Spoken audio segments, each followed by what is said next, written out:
The Super Speedway Podcast is a Dream Bigger media production. For news, photos, show notes, and information about advertising on the podcast, visit www.thesuperspeedway.com. 3, 2, 1. Welcome to the Super Speedway. It's just lap cars, you know. I mean, it's a shame we got put in that position on that last restart, you know. But that's, you know, the way the caution fell.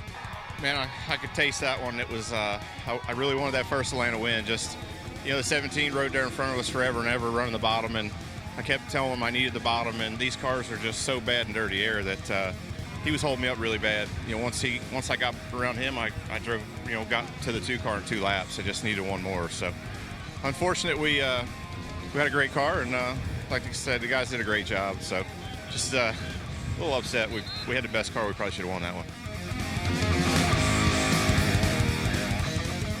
Welcome to episode 97 of the Super Speedway Podcast, recorded Tuesday, February 26, 2019. I'm your host, Eric Young. I am joined, as always, by my co-host, James Cush. James, how's it going? Boo-hoo, Martin Truex Jr. Boo-hoo, man. Good God. Yeah. I love that you started. So I texted you earlier today and I said, I think I got something for Truex. And there's the audio, just a ton. So just a little behind the scenes look at the podcast. What Eric will do is he'll tempt me with stuff that he knows will get me going at the intro. So of course. Pay close attention to that moving forward. I like to get James riled up right before we start recording. So that's how to bring the best out of me. You're a great coach. That's what I do. So Truex was the best car all day. He led 4 laps at Atlanta. 4 laps. So he was the best car of the day that wasn't a Ford, maybe, but then you've got Kyle Larson. So. Yeah, Kyle Larson led 142. So he was probably the 7th best car today or Sunday. Right. Yeah, let's see. Who led laps? Who led more laps than Martin Truex Jr.? So Kyle Larson led 142. Let me switch my column here. He had the best car, but he couldn't get past lap traffic. Okay. 142 laps, Kyle Larson. Kevin Harvick led 45. Ryan Blaney led 41. Eric Almirola led 36. Brad Keselowski led 33. Joey Logano led 22. Martin Truex Jr. led 4. I mean, I just don't like that guy. He always gets me going with his crabbiness after the race. Well, what's up with him lately? Like he was usually pretty laid back and didn't really say a whole lot, and he's been grumpy the last 2 years. Got a little Menard in him. Got a little bit of Menard in him with the whining. I mean, great driver, great team. He's a champion, though. I mean, champion. I know. He's not. You can't compare him to Menard. Well, he's just a little whiny. Come on, man. A little whiny. I hope that's where we start. Thanks, man. Yeah. I'll fire. So we're talking about the Folds of Honor Quick Trip 500 from Atlanta Motor Speedway this weekend. First kind of sort of look at our new aero package for this year. Really not at all a look at the aero package. Look at the engine package, I guess, for this season. But I guess we'll start out where we always seem to not start out, with Brad Keselowski getting the win. Overcomes some flu symptoms. Overcomes the flu from the week. And they made a wonderful comment on the pre-show as they were doing the pit road interviews before they went green. I think it was Vince Welch made a comment that that coming from both ends has a different meaning for Brad Keselowski this weekend. It's like, come on, man. My God. I must have missed that. Good job, Fox. Oh, man. Wow. That goes right there with Michael's grid walk. Yeah. I have not watched a grid walk yet this season. Michael's grid walk is a both ends pun. So Keselowski was a little sick this weekend, didn't get in the car much, and as frequently happens with guys that are sick or under the weather or overcoming some sort of obstacle, he gets the win. Kind of out of nowhere at the end of the race. I mean, it was one of those races where you really didn't know who was strong until the end. And I think we'll talk about it a little bit, whether that was cars changing, whether that was people caught off guard by the weather, or whether that was this package and the fact that you couldn't pass when you were back in the pack. Because you had Kyle Larson, who was strong all day, and as soon as he got in the back, he couldn't move. Right. So and Larson ends up finishing 12th on the day after leading 142 laps. So, yeah, I don't know if there's anything really to talk about there. We obviously we caught a glimpse of what we're going to see this year, but we really didn't. And I think that it's way too early to make any determinations from this. Yeah. We don't want to judge anything on this. You know, it was cool to get a little bit of a glimpse, and you can tell the difference in racing just a little bit. Yeah. But this Atlanta race was not as good as past Atlanta races. We've had some really good ones. I don't know, man. I really liked this race. I thought it was a good race. Yeah, but it's not. And I'm a guy that likes cautions and crashes, and there was none of that this weekend. I just didn't feel like it was that competitive of a race. I mean, Kyle Larson was pretty much running away with it with clean air, but it did get nice and mixed up at the end, which it was certainly competitive behind the leader.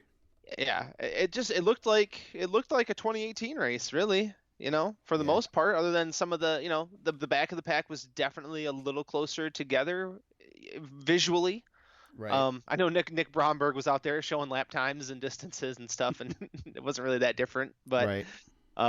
But it, I mean, yeah, you could tell. I mean, you could, if you've watched enough NASCAR races like we have, you could see it. You could see there was some different stuff going on. But this is nothing compared to what we're going to see this week. This week is really the first test here at Las Vegas. So the momentum was definitely different. You could see when people lost momentum, and it had an effect, and it made for some interesting runs, made for some passes that you wouldn't normally see.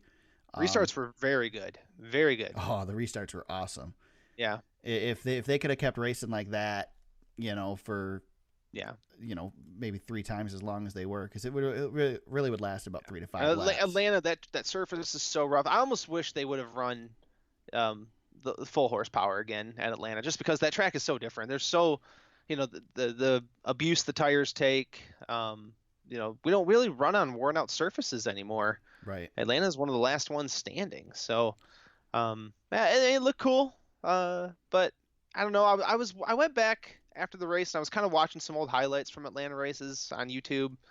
I don't know. It's hard to take a full race and compare it to chunks of really good racing. Right.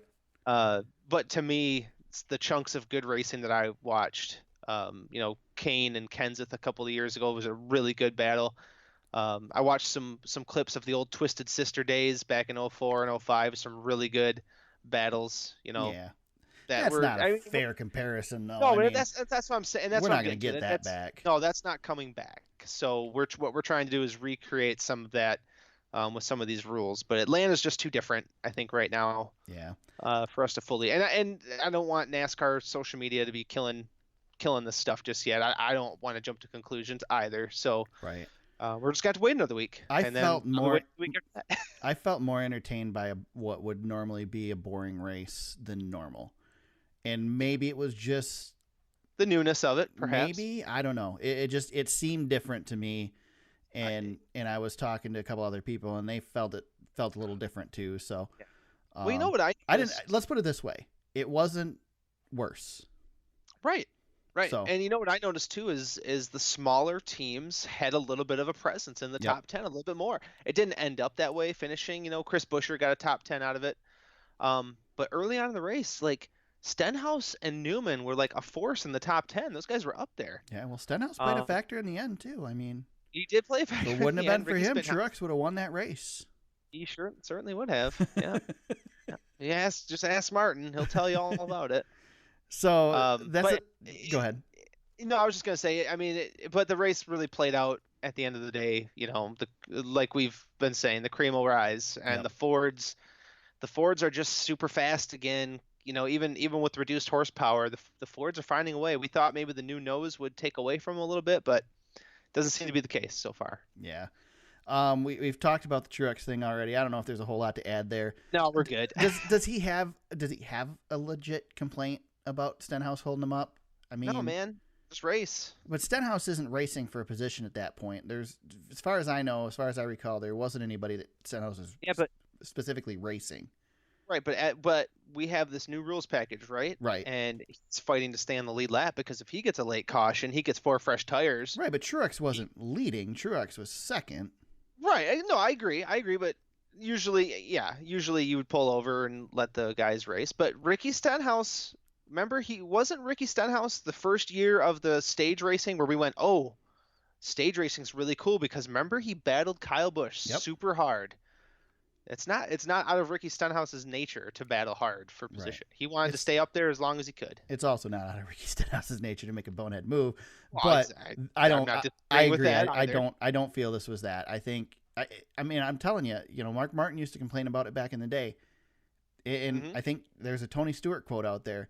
Oh yeah, Tony They're- would have been mad about this They're too. racing, and he's racing, and sure, he's not racing for position, but he's racing. It's the end of the race. I Yeah, don't- race how you want to be raced. I And don't Ricky want people to Stenhouse, pull over. right? And Ricky Stenhouse, if he's ever in this position, he better not complain about Right. somebody racing him hard. Exactly. I'm okay with racing hard, even if you are going a lap down. Yep. Because with this rules package, like I said, he gets a late restart, he gets a run, he could turn this 18th place finish into an easy top 10. Right. If the break goes his way, so he's got to go as hard as he can for every little thing it's worth. Yep, I agree. I don't think he did anything wrong there. So, It was fine. winners and losers on the day. Anybody really stick out to you? You mentioned Chris Buescher gets a 9th place finish. Yeah, Pretty that big was deal nice. for him. Yeah, that was a nice finish for him. The Stuart Haas team, again, Yeah. all the Fords were fast, but Stuart Haas, I think they took up 4 spots in the top 10 again. So looks like they're continuing their momentum from last year. How about Ryan Preece? Ryan Preece had a good day until Well, yeah, I was going to talk about that really quick. So the guy makes the greatest, does the greatest like speed through driving of a crash last week at Daytona, and then crashes on pit road the next week. So here's the deal. First of all, you can obviously tell from the helmet cam that he's looking at his tack as he's pulling off. He's not looking out the window. But BJ McLeod gets in a second pit road accident in a row because he crashed on pit road at Daytona, and he wasn't BJ anywhere near his pit stall. Like, what was he doing where he was? McLeod, there should be a BJ McLeod rule where he and a handful of his cohorts should only be allowed to pit by themselves. Right. Don't come in with the leaders ever. Cody Ware, you're on that list. Corey LaJoy, you guys got to pit by yourselves. Speaking of pit struggles, what about the Joey Logano, Alex Bowman, Martin Truex Jr. issue earlier in the day with their pit stalls?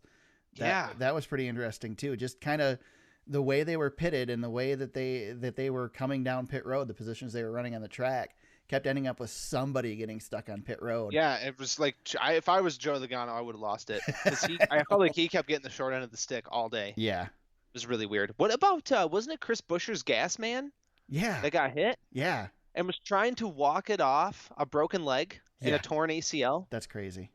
Tough dude. Yeah. Man. Yep. So, all right. Anybody else that we want to single out here? I think that I'm looking at bad days, and Hendrick Motorsports overall was really bad. Chase Elliott, Johnson's 24th. Chase was 19th. Jimmy was just in his own way all day. It was one of those really Yep. bad Jimmy Johnson days. Bowman was bad. Well, 15th isn't too He bad. stayed on the lead lap for a while. Joey he Logano was- knows that. Yeah, he wasn't really up there. Yeah, the Hendrick cars weren't heard from. Man, yeah. As far as bad days, I think a lot of the guys, like Brian Blaney, ended up 22nd. I don't know how that happened. He was Yeah. doing really well, and like Logano was back there too. Well, I know there was screwy stuff with the last pit stop that ended up with Yeah, they just got the shuffled. weirdest lineup ever. And Yeah. yes, people got shuffled around, and it was really screwy. And I don't know how much of that had an effect. I mean, Larson comes back for a 12th place finish, but I think we got to call that a bad day because he should have won. definitely, yeah, he was on top of it and ends up, I tell you top what, 10. If the package moving forward is, and then it's going to be different, but if he's got a little bit of a grasp on this thing, that could be pretty dangerous for the rest of the field, because he looked like he was able to make a few moves to get to the front. When he was up front, he was untouchable. Right. And that's the thing. Like I expect that to happen. I expect there to be a team or two that gets a hold of this thing and, his and teammate pulls was out. good too. Yeah. Kurt Busch finished third, and he was making he was super aggressive. Mm-hmm. Yes, he was. It really stood out to me how hard he's driving. I think he's got something to prove this year. He could be if Chip Ganassi's hitting on it, he could be dangerous too. Kurt's one of those guys that just seems to be able to go to a different team and do well. Yeah, Something that he's a like- lot of people struggle with. Yeah, it's like he's driving angry or something. Yeah. Or it brings the best out of him. I don't know. Right. It's weird. He's always done well the first couple of races into his new ventures. Yep. All right. Yeah, I think that pretty much covers Yeah. Atlanta. We can stick that in the old rearview mirror and move on. Right on. Well, before we do that, let's talk about the Truck Series because I will admit I didn't watch any of the Truck Series race. I only watched a very small part of the Xfinity race. But on Saturday, Kyle Busch sets a record, becomes the winningest driver in the Truck Series, passes over Ron Hornaday for that title. Yep. This is our Do We Care topic this week, and I already know the answer to this question. Do we care, From me? James? Yes, from you. I know how you feel. I think I might surprise you. I think Okay. I think we should care. It's an achievement. Yeah, it's pretty cool. It is an achievement, specifically talking about the Truck Series. Yeah. It's an achievement as far as Kyle Busch's overall resume. It's, I mean, he's inching closer to that 200 number, but I don't know. I do care. I think it's cool. Yeah, it's a I'm big okay. deal. Yeah. Anytime somebody hits that mark, and I mean, we talked about Kyle doing it in the Xfinity. Actually, the thing that surprised me the most is that he wasn't already here. I thought he had already achieved the record, so it's interesting. So he owns the record in the Truck Series and the Xfinity Series, correct? Yeah, and last week, that's the only two records he could actually achieve because nobody's touching that 200 in the Cup Series. You never know, man. He could go on a run. Yeah, I guess. Yeah. No, I said last week he's the greatest driver in the history of the Truck Series. Oh, yeah. And he's never finished in the top 10 in points. So, but I think if he was, if he were to run full season, it's like David Pearson, if he were to ever run full seasons in the trucks, there'd be no doubt. So, yeah, he's definitely the best driver in the Truck Series, and that could be dangerous this year in the Cup Yeah, Series because that's what we've been talking about. a lot of those drivers are saying, I forget who it was. I think it was, who the heck was it I just heard on Sirius the other day talking about it? I don't remember now, but they were talking about that they really feel it's going to be a lot like the Truck Series. So, Can you believe that Kyle Busch has 17 different seasons of racing in the Gander Outdoors Truck Series? that's crazy. And he's got 17 years of Cup too, but just crazy to me. And that he's been around that long. That's crazy. He's gonna have 40 seasons. By the time he's done, he'll probably have like 40 seasons worth of no races. kidding. I mean, gosh, Unless I he feel like hangs he's it up got early, but well, he's got such a long way to go. He's only 34. right. Probably not even. I think he's 33, going on 34. Yeah, but I could see someone like Kyle going out at 40. Maybe. You know. He's gonna be winning for a long time. Yeah. Like Kevin Harvick, like you would have thought, like maybe Kevin Harvick would have been one of those guys to retire, but he doesn't want to retire. He's winning races. It's true. It's true. Yeah, it's interesting. It'll be. I mean, there's more, definitely more history to be written with Kyle Busch for sure. Yeah, he's not done by any means. He's got a long way to go. Yep, I think this truck number probably won't get as high as it would if he was allowed to and chose to run more races in the Truck Series. Yeah, there was a stretch there in 09, 10, 11 where he went 7, 8, and 6 for wins, and that was half of his schedule. So he was winning half of his trucks races at that time. That's crazy. I mean, what is his winning percentage? Do they give that? Well, on he's racing? 50. Yeah, he's 52 of 146. So pretty if you can good. do math off the top, I mean, he's got 115 top 10 finishes and 94 top 5s. So his career average finish is 7. So he's always in the top 10 when he's running a truck. That's crazy. Yeah. Same thing. Well, I mean, his Xfinity stats are just as gaudy. I mean, 36% of his races he's won. yeah. And how about Xfinity? He's 92 for 345. He's got an average finish of 9 and an average start of 7.5. 27% in the Xfinity Series. So, I mean, yeah. So that's ridiculous. That's crazy. Wow. Yeah. So every four races in the Xfinity Series, he's winning, and it's even better in the Truck Series. Love That's him or crazy. hate him, he is talented for sure. He puts those numbers up, and Yep. he's running it, and he's running fast trucks. Yeah. And those trucks are good. He's as an owner, I think it's even more impressive what the equipment he puts out there. He's able to build on some partnerships with Toyota, and he's got some good backers, and he keeps those trucks running well. Well, let's talk about that since you mentioned it. We'll jump around a little bit here in the notes. So I stumbled across the story, I think on Reddit, but it was motorsport.com, Jim Utter, and Kyle talking about his team and specifically Todd Gilliland and his performance in the Truck Series. Kind of calling Todd out a little bit in this story. So he's got a quote in here. The link is in the show notes if you want to check out the story. But he says they want to make it and they want to be a star in the sport, but they better perform in the KBM stuff, because if you don't, sorry man, there's not much left for you. That's right. I mean, really. He says we debrief and go over film and look at things all the time. I don't know how many times last year we were in meetings and I was just yelling at them about, let's go. Our stuff is not that slow. You got to get up on top of the wheel and make it happen. He says, obviously we proved that here at Atlanta. Harrison Burton did a good job as well. One of his first starts on a 1.5 mile track. He says, as far as Todd, he says, we certainly have to work with him and continue to bring him up and get him filled in on what it takes to be fast at these places. We'll hopefully be able to get him places because, his career is on the line. You don't get very many chances at this, and I'm sure we'll hopefully be able to get him going better. So, kind of, if you're Todd Gilliland, you read that story, you're like, ooh. Career on the line is really. I think Todd already knew. I mean, Todd knows there's pressure to win, and he certainly had some chances and not been able to seal the deal. But yeah, Kyle not mincing words in this article for sure.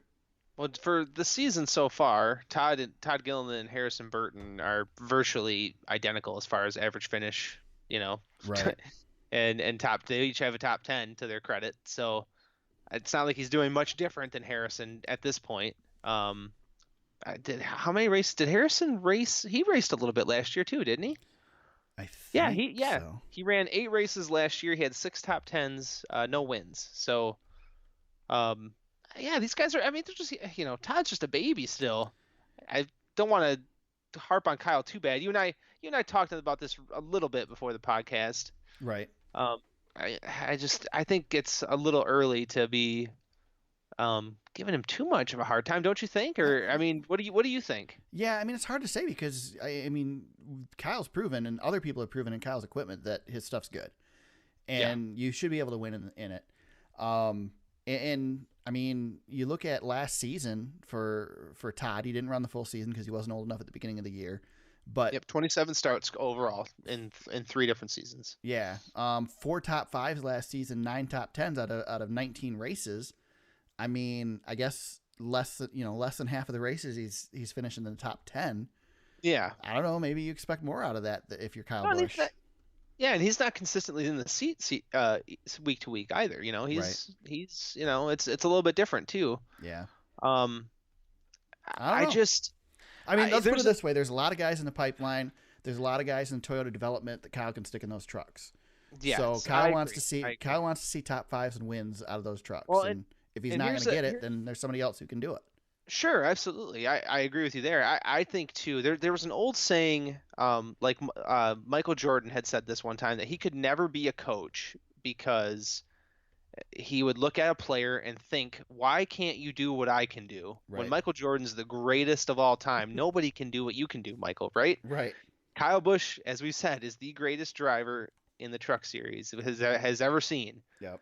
Best equipment or not best equipment, nobody can replicate what Kyle Busch can do. So I think maybe that's where Kyle Busch maybe has some of that frustration. He's like, man, I'm giving you this equipment. How come you're not winning? Well, and it's one of those things too. Well, you're not Kyle Busch. Kyle Busch is one of the best drivers we've ever had. Right. And just I don't know. I mean, it's one of those things that I think if you're someone like Todd Gilliland, it's a great opportunity to go run in KBM equipment, but at the same time, it can be a curse because if you don't perform in that equipment, it looks really, really bad, and it's going to taint your career because of it. I mean, you look at people like, Ryan Preece last year running the Joe Gibbs car. If he would have went up there and spent that money and ran those races in a Joe Gibbs car and finished 20th every time and just not done anything, his career is done. He's over with.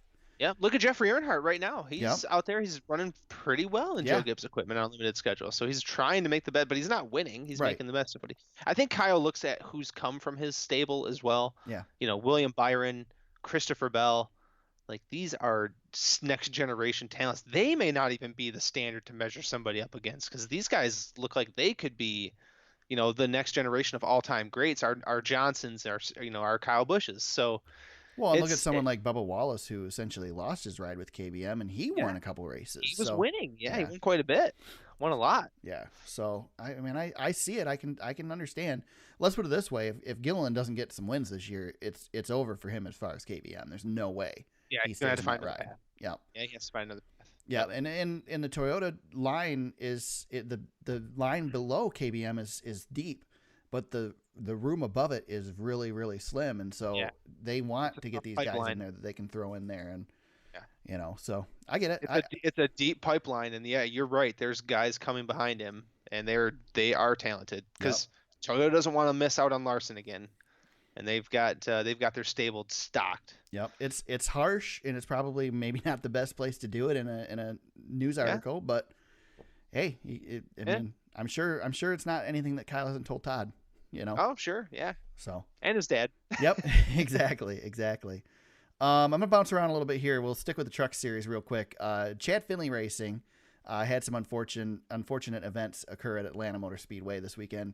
Chad, not as well known in the truck series, but we know him because he's a local racer here in Michigan, and he runs out at the local track that I work as race director at, Tri-City Motor Speedway, occasionally on the late model series. So I'm a follower of Chad. I've been kind of cheering him on as he's worked in the ARCA series and the truck series, trying to get a chance to get there. So they were sent the wrong direction by officials at Atlanta leaving the speedway. They were sent through the wrong tunnel, and the truck hit the top of the tunnel. It crashed in the front of the hauler and also damaged their primary truck for Las Vegas. They were planning on going there this weekend and racing in the truck series, but they have decided to pull out of that race and repair the equipment so they can continue on later on. So kind of a bummer for them for sure. Yeah, somebody better be footing the bill for him on that one. Yeah, I would hope that Atlanta would. That's a bummer. Chip in a little bit. Where's his race shop out of? Is he like right by us out here? I knew he was in Michigan. I didn't know he was as close. I knew he ran Tri-City, but I don't know because I mean that's the thing with these guys. Like he might race at Tri-City. He doesn't race at Tri-City all the time. Because he's got a super and he runs all over the place. Yeah, probably, I mean right? I don't know. Yeah. I don't know for specifically he's actually from Michigan, to be honest.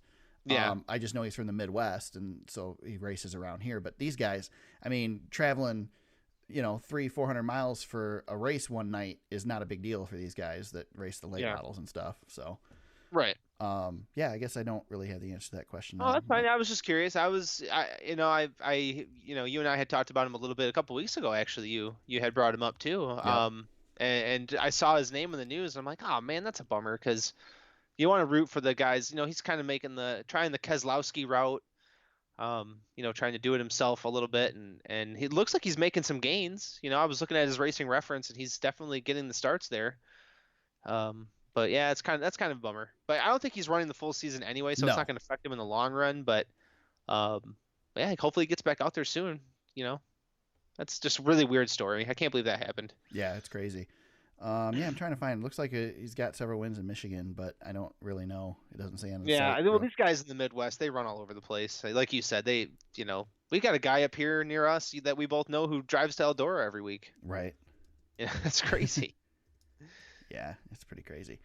Let's see. Trying to find if I can find anything else, but I'm not going to find it. So, all right. On that note, let's go back to the Cup Series, and James, you clued me in on this one. Yeah. Kyle Larson was on NASCAR America with Rick Allen and doing an interview and talking about Atlanta and the season and the package and all this stuff, and kind of was asked about what he thought of the aero package at Atlanta and how he felt being essentially the top Chevy guy right now. And I'll just play the audio and you guys can listen to it. We'll talk about it afterwards, but he has a couple interesting things to say about Hendrick. So here you go.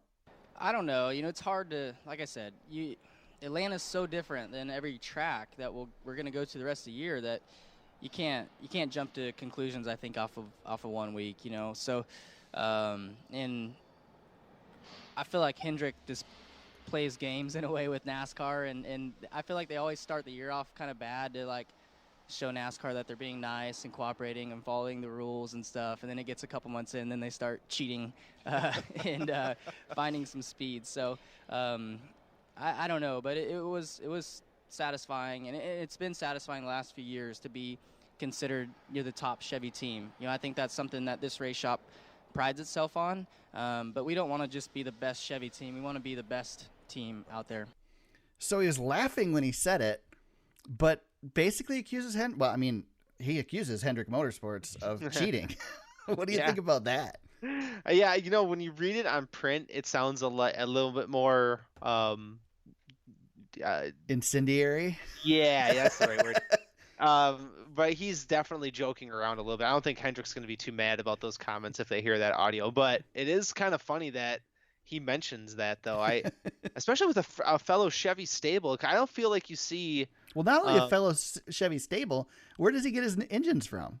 Well, I know, that's what I'm saying. It's super weird that he said that. You don't hear the Ford teams talking like that about each other. Right. It's that's the honesty of Kyle Larson. Yeah. He's been He'll doing be kicking himself later this week for saying that. He's going to get questions all this weekend.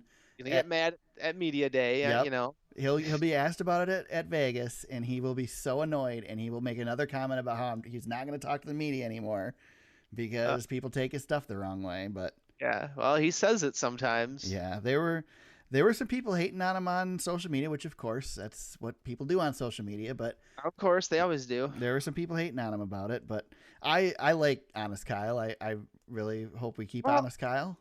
I love Honest Kyle, and I think I think this week, what we saw this week at Atlanta was some of these teams didn't, honest to God, they didn't know what to do. Yeah, they didn't know what to bring. And I still think we're going to see that. We're going to see that for the first quarter of the season at least. Well, Richard Childress Racing brought super speedway cars. Yep. And ran really fast qualifying and solo times, and then got in the race and got in practice. The cars wouldn't go. Yep. So, they're trying stuff early. Yeah. So. The best thing that you can have in NASCAR is teams being on their toes. I mean, honestly, if they could afford to do it, if they could just throw these guys a new aero package every single year, like change it drastically every single year, it'd be the greatest thing for us because everybody would be on their toes. They'd all be searching. I mean, that's why I honestly believe that's why we saw such great racing at the Roval. I don't think I'm not saying the racing will be bad there, but we're not going to see the same thing we saw at the Roval again.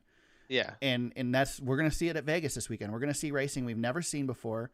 And by the time we get, halfway through the season, it's not going to be like that anymore because these guys are going to have it figured out. They're going to have notebooks on it. But right now, there's nothing. Yep. And so they're throwing everything at it to see what happens. And it's just the best example I can think of, James, is the tandem racing. Yeah. If you go back and look at history, you look how races were won the 3 years before the tandem racing became a thing in 2011. It was there. There were glimpses of it. Right. But they didn't know what was happening. It was they a didn't surprise. Realize exactly. And then as they figured out, it developed into what it became.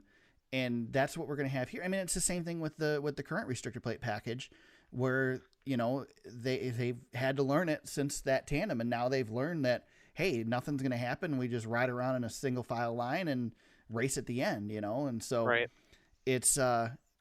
it's the evolution of it's going to be interesting. I was listening to Jeff Gluck's podcast this week and he was talking with Kelly Crandall, and I think they had great points that, we saw stuff this weekend that is going to mean something. Yeah. But we don't know what it is yet. Yeah. We're going to look back 10, 15 races from now and we're going to go, oh, that makes a lot more sense now. But we don't realize it yet. I am super excited for Talladega because I just think it's going to be like Larson was bringing it back around to Larson. Like he was saying they had to slow him down at the test at Daytona. Mm-hmm.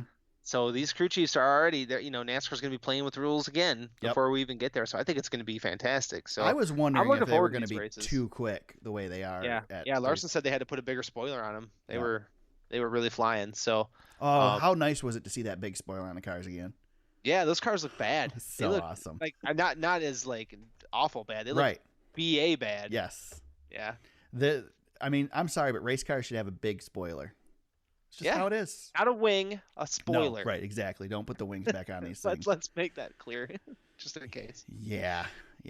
I think that's it for the news. There's really not a whole lot else to talk about. Yeah, we've been quiet so far. Well, a couple weird things. We're recording earlier in the week, and there was still daylight when we started this thing. Another weird thing for us. Yeah, so. Is it dark now? My windows are all closed. I think it's dark now. Yeah, it's dark now. We're good. All right, so we go to Las Vegas Motor Speedway this weekend. We finally get to see the aero package we've been talking about for feels like forever now. We get to see the official air ducts, all that stuff. It's the Pennzoil 400, Las Vegas Motor Speedway this weekend. And I don't know who's supposed to have the first pick this week. Is it you or is it me now? I think it's back to me, isn't it? I think it's back to you. I'm going to let you go first. All right. Yeah, because I don't have a freaking clue. So I'm going to go. I'm just going to say, okay, here's my reasoning for my choice. A, competitiveness in the truck series. It's his home track. He always wants to run well here. And he looked great at Las Vegas in the test. I'm going Kyle Busch for the win. I know it's cheating a little bit, but I'm going Kyle Busch. That's right. You got the first pick. So, yeah. Well, I tell you what, I liked what I saw from a Chip Ganassi racing driver. And to mimic your Las Vegas homeboy pick, I'm going to go opposite of you just for fun. I want Kurt Busch. That's a good one. That's a good one. He does not have a win here, so he could be due. Yeah. All right. But he has run quite a bit. His stats are not overwhelming here, but not terrible. So he's kind of like a little bit better than middle of the road. So I'm going a little bit on a limb with Kurt, but we'll see. All right. Dark horse, who you got? Man, I think this one's a lot tougher. I'm going to go with somebody. I think he's considered a dark horse at this point in his career. But he's been pretty good here. I'm going to go Ryan Newman. Okay. That's a good one. I think he's a solid dark horse. I really liked what I saw from him at Atlanta early. And if anything can translate to Vegas, that would get him back up into the top 10. I think he could be really good. Okay. Let me look here real quick. He's got just to give you a little bit of an insight on him too. He's got of the active drivers currently out there, he has a 15.5 average finish, which is 10th best in the series. So he's up there with Harvick, Keselowski, Kyle Busch, all those guys. Okay.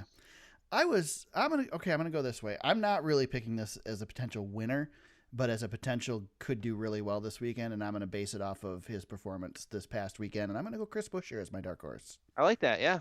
I was kind of leaning towards Ricky Stenhouse, but I don't know. He is a dark horse still for these types of tracks, but I don't know. I couldn't go with him, so I will go Chris Buescher. If I can spell his name right. Man, a lot of Bushes. Two Bushes, one Buescher.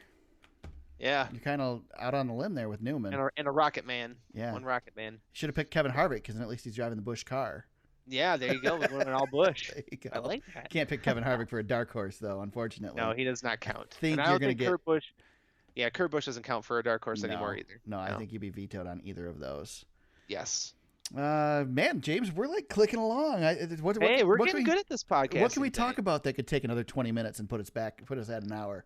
I told you the night I thought we would hit an hour, but I think we did pretty good. I think we did. Any shout outs you got this week?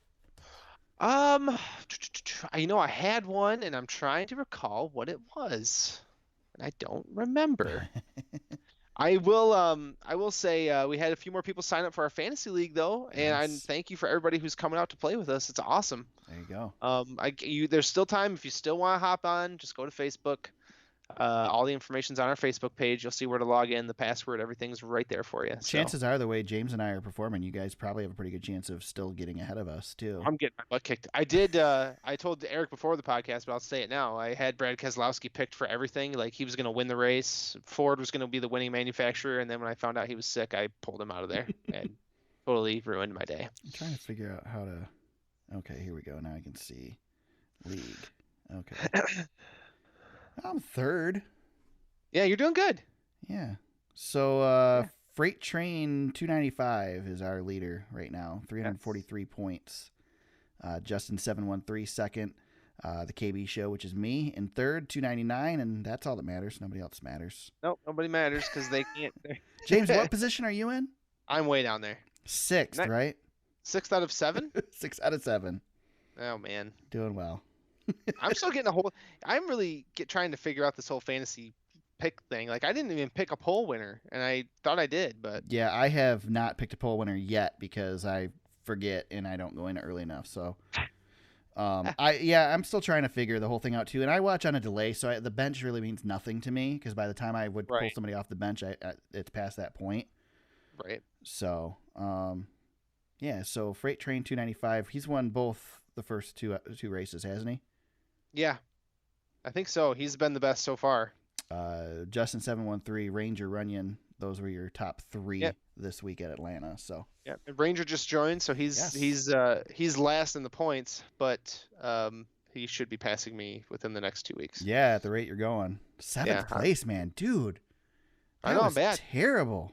Oh no, I was terrible. I pulled Brad Keselowski. I told you it was bad. Yeah, It can you was- it see did other not- people's picks? Oh yeah, you can. I think you can. Yeah, Maybe? the I don't know. app for me is not. It works fine. It works fine. I'm not Yeah. gonna crush. It's well, the problem is it's really not an. I wanted an app, but it's really not It's an an- app. It's a Yeah, web it's- page built into the NASCAR app.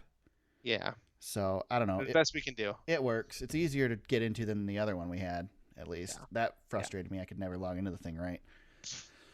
All right. On that note, there was your Fantasy League update. Anything else, James, we need to hit on before we head on out of here? Oh man, we got a big week coming this week though. Yeah, I'm excited. Yep. I'm excited. So, James, where can they find you on social media if they want to chat with you during the week? You can get me at James Cush on Twitter. You can find me at TSuperspeedway on Twitter. You can find the podcast on Facebook at facebook.com/thesuperspeedway.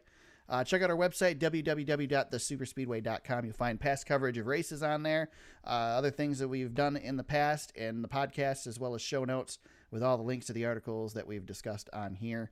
You can find the podcast on iTunes, Google Play, and SoundCloud, wherever you found us today. We hope you subscribe and join us for more. And if you want to become a patron, help us out and help us get to the track, help us get the equipment to beef up the podcast a little bit. I've got some ideas. I got some plans. But we need some income to do that. If you want to become a patron, visit www.patreon.com/thesuperspeedway. There's some tiers on there, things that you can do to become a part of the show and help us out as well. So, Las Vegas Motor Speedway this weekend. The Pennzoil 400. We get the new aero package and plenty to talk about hopefully next week. So far, no issues with the rules. We've had everybody clear inspection after the races, so that's been good. It's been nice to not have to talk about people violating the rules. But if Kyle Larson's right, we'll be talking about that in the next couple of weeks probably. So I don't think we're gonna have very many I don't think so either. I think infractions. I think these teams are really going to be careful. Yeah, I think the whole disqualified thing is going to make a big difference, and I think that's what NASCAR needed to do. So it's good. It's good. So we'll go to God dang it, we'll go to Las Vegas this weekend, and then get back to the track. We're just falling apart here at the end. So in that Falling case, apart, man. I am just gonna go. So everybody, remember, let's go racing.